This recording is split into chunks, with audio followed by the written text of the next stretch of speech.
Saya nak ulang satu hadis yang sangat masyhur, namanya hadis muflis. Hadis ni masyhur. Satu hari Nabi dengan sahabat, Nabi tanya sahabat, kenal tak siapa orang muflis? Maka sahabat jawab kepada Nabi, wahai Rasulullah, muflis ni tak ada apa lah, tak ada apa, tak ada harta langsung. Maka Nabi pun jawab, muflis itu ialah orang yang datang di padang mahsyar nanti. Satu kumpulan muflis namanya. Allah panggil nama seorang-seorang, dia tak tahu dia muflis.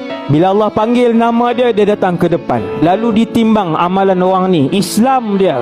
Lelaki anggota kumpulan muflis ini Islam, mati dalam keadaan Islam.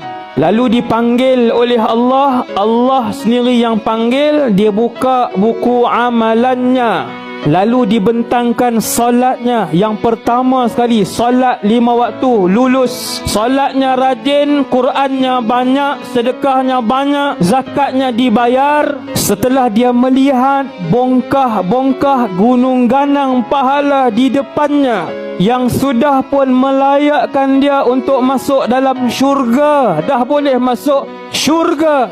Ya Allah, dulu dia pukul aku depan orang ramai. Ya Allah, dia malukan aku depan anak-anak dan suami aku. Nabi kata dia buat pahala yang banyak, tetapi dia pukul orang ni, dia mengumpat orang ni, dia tuduh orang ni, dia jatuhkan, robohkan rumah tangga orang ni, dia ambil hak orang. Semua berkait dengan orang, dia dengan Allah elok.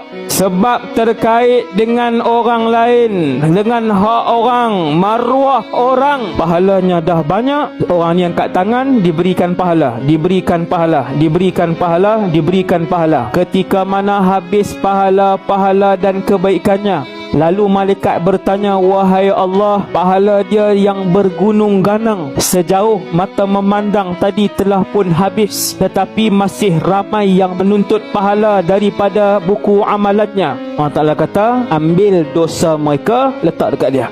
Inna lillahi wa inna ilaihi raji'un.